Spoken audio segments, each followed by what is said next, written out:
Accusing the Iran for everything, I think that is not necessary, and also it's not beneficial for the both countries. I think that when we say that Al-Qaeda has relation with Iran is completely a joke. We do not forget, and everybody do not forget, that bin Laden is a Saudi citizen and has a strong political and economic relations with inside of the Saudi. I think that everybody does not forget that from the 19 people of the people that committed the 11th September, 15 people of that 19 was the Saudi citizens. So it seems that, and also now in this room, I think that many people also knows that which country or which countries has supported the Daesh for many years. Just I would like to mention that the thing that Minister mentioned here is completely against and opposite to the policy of the European Union leaders and even United States that does have relations with Iran regarding especially the recent cases of the nuclear negotiation. And also there's some kind of the relations that also Iran has with other regional countries shows that Iran also has some kind of the logical policy. Inviting Iran to present in the coalitions that for the things that for them solving the problem in Syria shows that Iran is a main partner for the solving the problem in the Syria. That's all. Now on the third issue, the Honorable Consul General from Iran, I didn't say anything that was not based in fact. Doesn't the Iranian constitution say export the revolution? Doesn't the constitution say take care of the Shia, the dispossessed, as you call them? Didn't Iran create Hezbollah? Didn't Iran attack more than a dozen embassies inside Iran in violation of all international laws? We didn't attack them. Iran did. Didn't Iran manage, plan, and execute the 1996 attack in Khobar Towers against the American Marines? Yes, they did.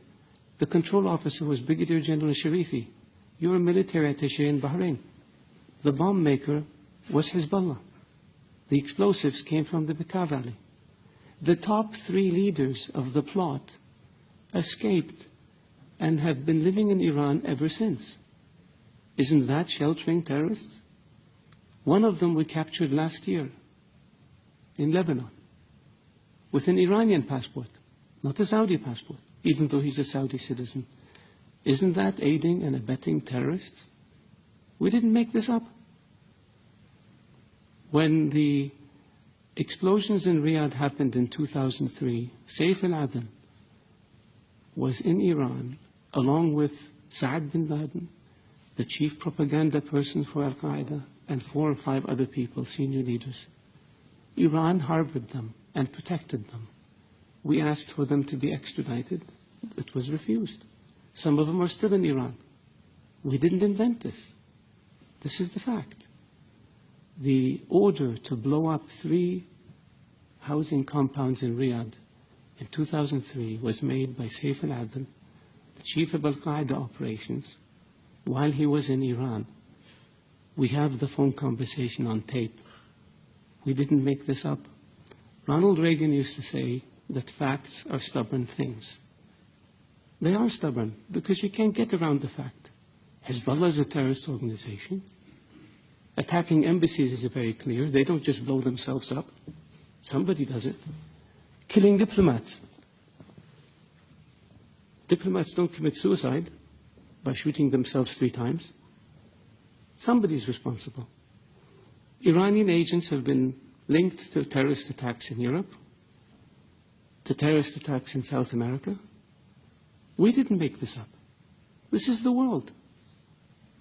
This is evidence. And so, yes, we wish and hope that Iran, a great nation, can be a great neighbor to us. But it takes 2 to tango. It takes willingness to give up this expansionist, aggressive policies and return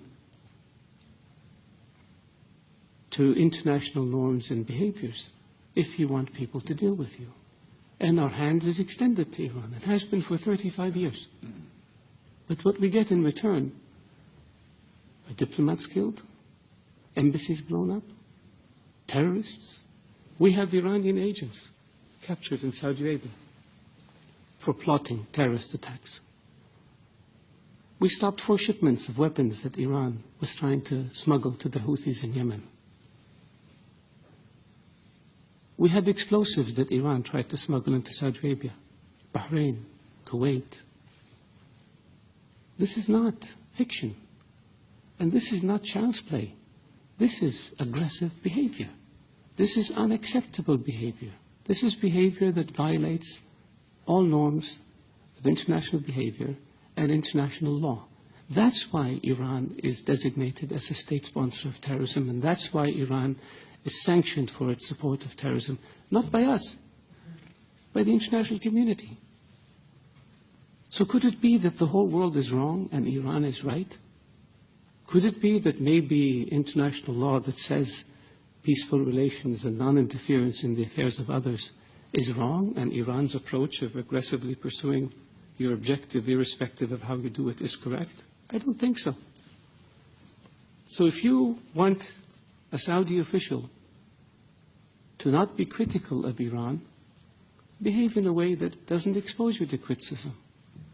And so far, your history has been one of death and destruction, disregard for international law, and disregard for principles that have existed since the advent of nations, which is good neighborliness and non-interference in the affairs of others.